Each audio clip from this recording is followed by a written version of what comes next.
I am Kangethe in Nairobi, and I welcome all our viewers from Kenya and around the world to the Welland Show. This program takes an exclusive look at evocative issues affecting public attitudes in sports, business, arts and culture, science and technology, and politics. But first, let's have the stories making headlines.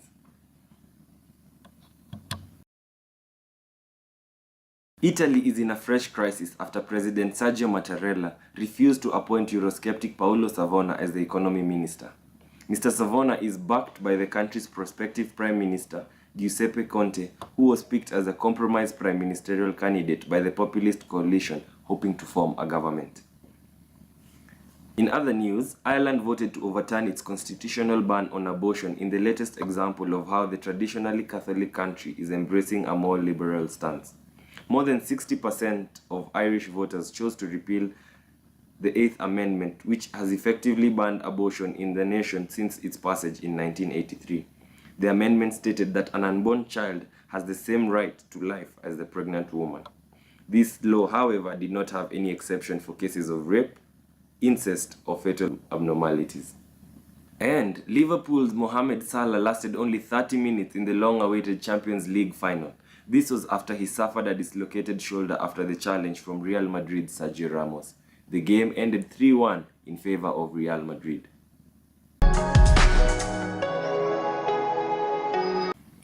In our show today, we're going to take an introspective look at sports injuries with reference to Mohamed Salah's injury status. In the United States, statistics show that there are about 30 million teenagers and children who actively participate in sports activities. Annually, about 3 million of them experience sports injuries, which causes them some loss of time and participation. The leading cause of death as a result of sports injuries is brain injuries, which is fairly rare but common in rugby and boxing.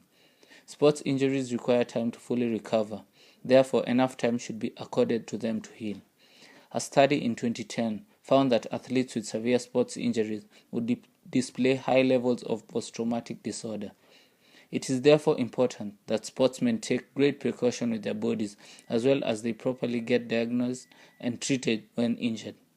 Reporting from the Welland Show, I am Simeon Onderi.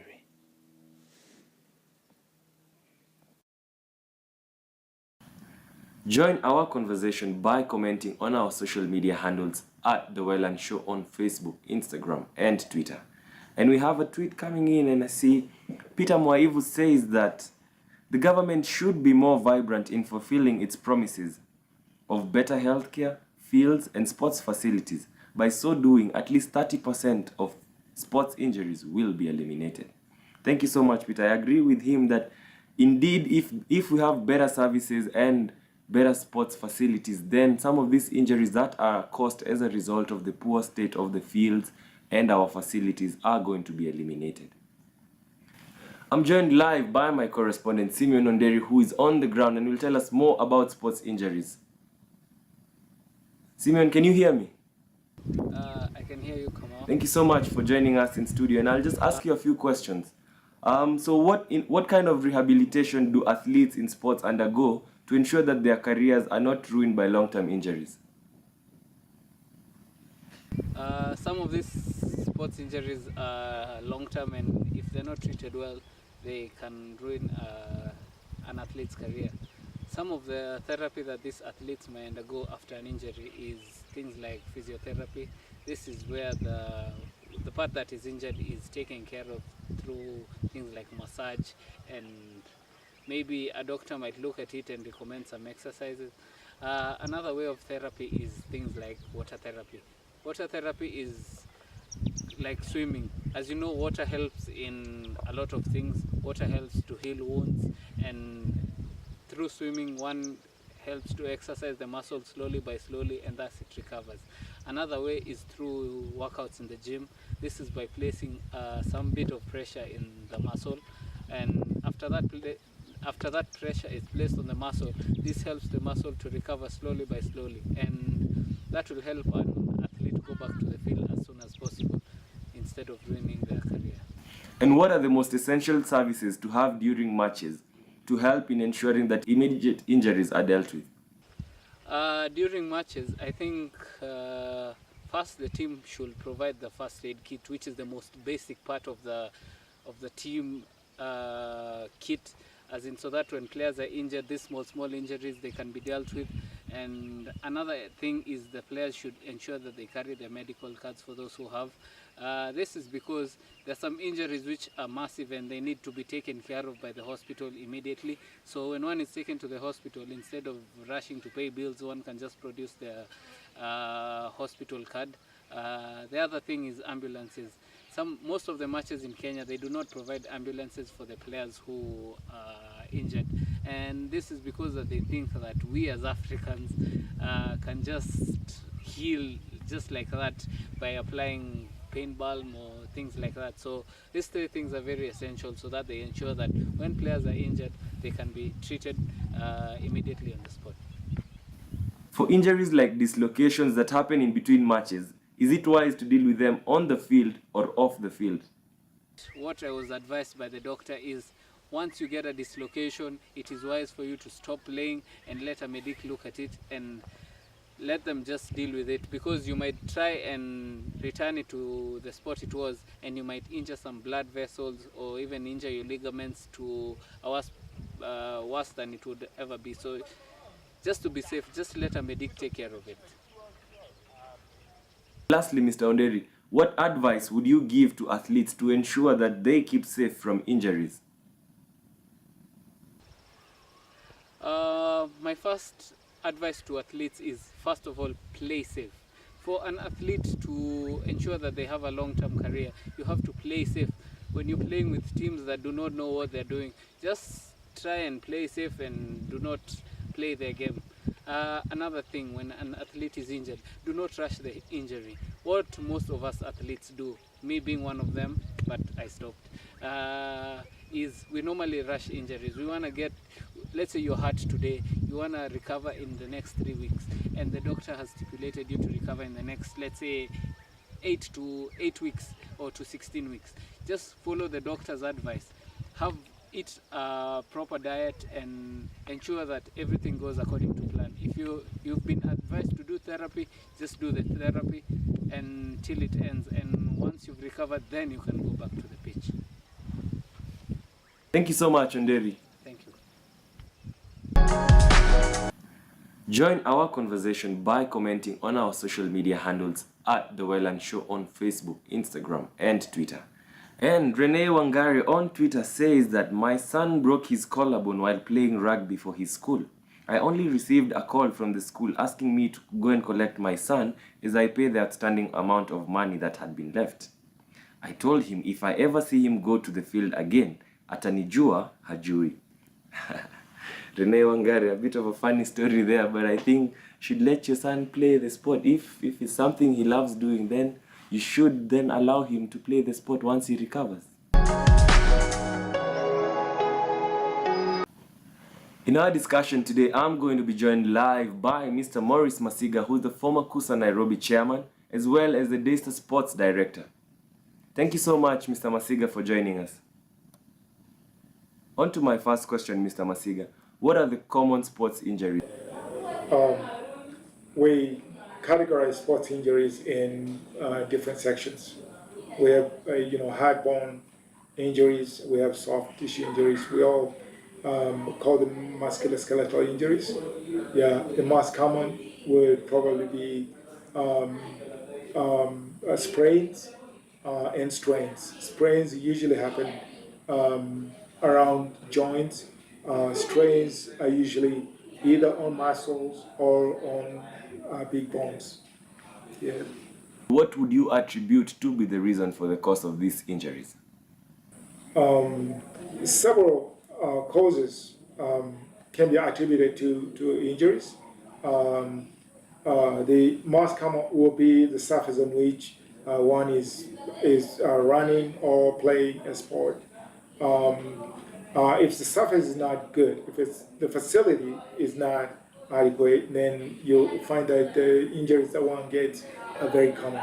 The other thing will be the attire. Whatever you put on, whatever you wear will definitely account for are the kind of injuries that you will get. If you wear bad shoes, ill-fitting shoes, or worn-out shoes, you will suddenly suffer an injury.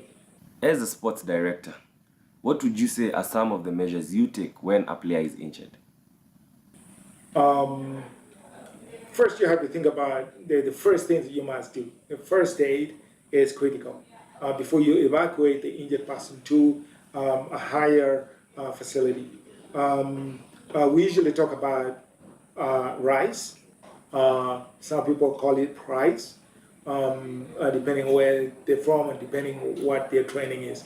But basically, RISE would stand for rest, ice, I for ice, C for compression, and E for elevation.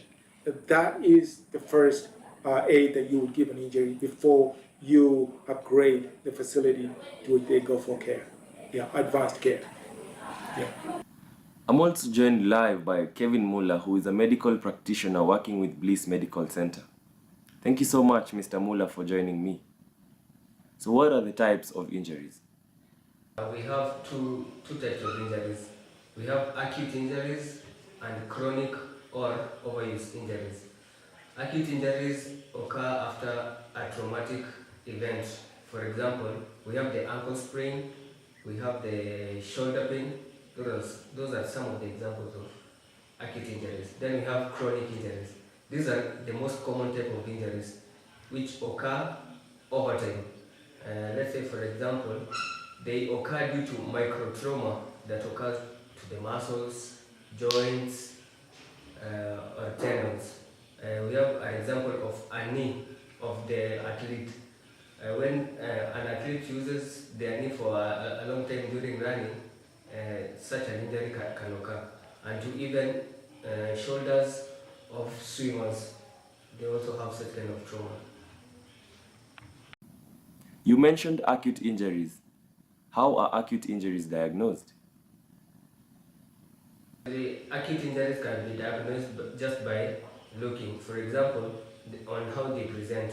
One, we have swelling. When an injury occurs to some part of the body, we can have swelling, we can have redness of the area, we can have restricted movement of that area.